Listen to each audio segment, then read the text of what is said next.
అధ్యక్ష, ఇందాక గౌరవ శాసనసభ్యులు కామినేని శ్రీనివాసరావు మాడుతూ అప్పుడు అందరూ ఇండస్ట్రీ కలవడానికి వెళ్ళినప్పుడు సైకో గారిని చిరంజీవి గారు గట్టిగా అడిగితే అప్పుడు ఈయన వచ్చాడంది అబద్ధం. గట్టిగా ఎవడు అడగలేదు అక్కడ. అది మీరు అన్నారు ఇందాక, ఏదో గట్టిగా అడిగితే ఈయన వచ్చాడు మళ్ళీ కలవడానికి, లేకపోతే ఏదో సినిమాటోగ్రఫీ మినిస్టర్ కలవమన్నారు అని. ఏంటంటే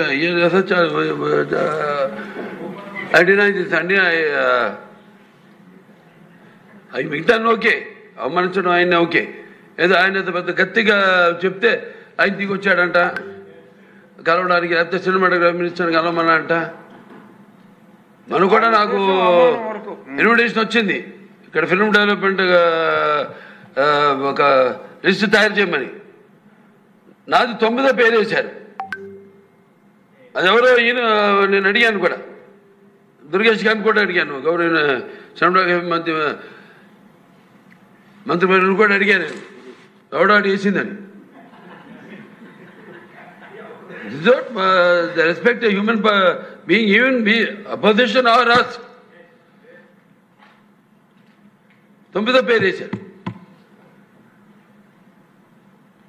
ఇదే అదేదో గట్టిగా ఎవడు అడిగాడు, గట్టిగా అడిగితే పంపించారు లోపలికి, వచ్చాడు ఈడు కలవడానికి. Sorry, I want to clarify this. No, very good, sir. Nonsense. గౌరవనీయ ఫైట్ చేసినట్టు, అప్పుడు జగన్మోహన్ రెడ్డి గారు తిరిగి వచ్చినట్టు మాట్లాడినట్టు చెప్పేటటువంటి ప్రయత్నం చేశారు. ఏమి మాట్లాడాడో శ్రీనివాస్ గారు ఒక్కసారి వినండి. సీఎం గారు మిమ్మల్ని కలవట్లేదు, సినిమాటోగ్రఫీ మంత్రి వచ్చి మీకు చెప్తారన్నారు. అప్పుడు చిరంజీవి గారు కొంచెం గట్టిగానే, ఏంటి మీరు పిలిస్తే మేము వీళ్ళందరినీ తీసుకొస్తే ఆయన రానంటారంటే వచ్చారు. వస్తే ఆయన మంచిగా పెద్దగా ఆయన ఒక రిక్వెస్ట్ చేస్తే, ఒక నిమిషం మీరు తండ్రి లాంటి వాళ్ళు సినిమా ఇండస్ట్రీని జాగ్రత్తగా చూసుకోవాలి, అది బయటికి రిలీజ్ చేస్తే ఎంత అవమానం చేశారని. ఇంతకన్నా సాడిస్ట్ మెంటాలిటీకి ఇంకేం ఎగ్జాంపుల్ కావాలి. శ్రీనివాస్ గారు మాట్లాడినటువంటి మాట, శ్రీనివాస్ గారు మాట్లాడంగానే సభలో ఉన్నటువంటి ఒక ప్రముఖ సినిమా నటుడు బాలకృష్ణ గారు, శాసనసభ్యులు కూడా, ఆయన రియాక్షన్ మనం ఇక్కడ గమనించాలి. చిరంజీవి గారు గట్టిగా అడిగారు అనేదాన్ని ఆయన తీవ్రంగా ఖండించారు. ఆయన ఉద్దేశం చిరంజీవి గారు గట్టిగా అడగలేదని, గట్టిగా అడగటం వల్ల జగన్మోహన్ రెడ్డి గారు దిగొచ్చాడనే మాటని ఆయన సహించలేకపోయాడు.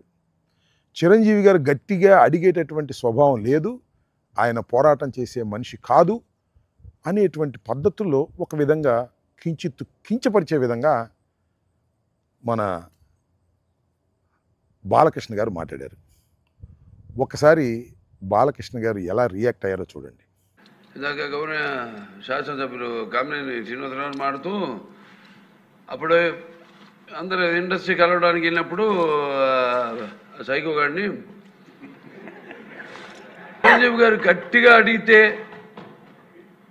అప్పుడు ఈయన వచ్చాడంది అబద్ధం. గట్టిగా ఎవడు అడగలేదు అక్కడ.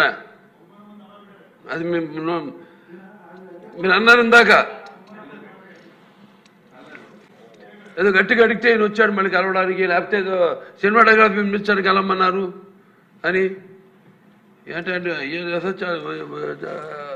ఆమె అని బహుశా ఆయన మరి ఏమన్నా మ్యాన్షన్ హౌస్ 2 మింగి వచ్చాడేమో మరి నాకు తెలియదు. చాలా దౌర్భాగ్యంగా శాసనసభలో ఆ విధంగా ఎవరు మాట్లాడరు, బయట కూడా ఆ విధంగా మాట్లాడరు. అసలే కోతి కలు దాగిందన్నట్టుగా అసలే పెద్ద సైకో. దానితో పాటు 2 మ్యాన్షన్ హౌస్ ఆఫులు తాగి వచ్చినట్టున్నాడు, ఇష్టం వచ్చినట్టుగా మాట్లాడేటువంటి ప్రయత్నం చేశారు. జగన్మోహన్ రెడ్డి గారు వాడు వీడు అంటమే కాకుండా సైకో అన్నాడు. సైకో అన్నప్పుడు సభలో ఎలా నవ్వారో చూశారు కదా కేరింతలు.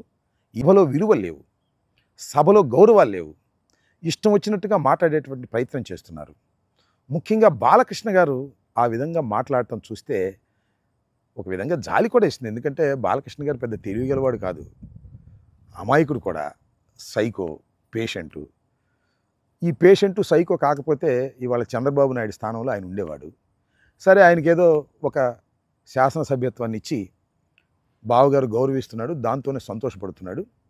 వాళ్ళ అల్లుడేమో కాబోయే ముఖ్యమంత్రి అనేటువంటి ఉద్దేశంతో ప్రవర్తన చేస్తున్నాడు కాబట్టి ఆయన సర్దుకుని సినిమా షూటింగులు లేకపోతే మ్యాన్షన్ హౌస్తో కాలం గడిపేటటువంటి పద్ధతుల్లో ఉన్నాడు. ఆయన జగన్మోహన్ రెడ్డి గారిని మాజీ ముఖ్యమంత్రిని వాడు వీడు సైకో అని శాసనసభలో అంటే నాకు అర్థం కాల.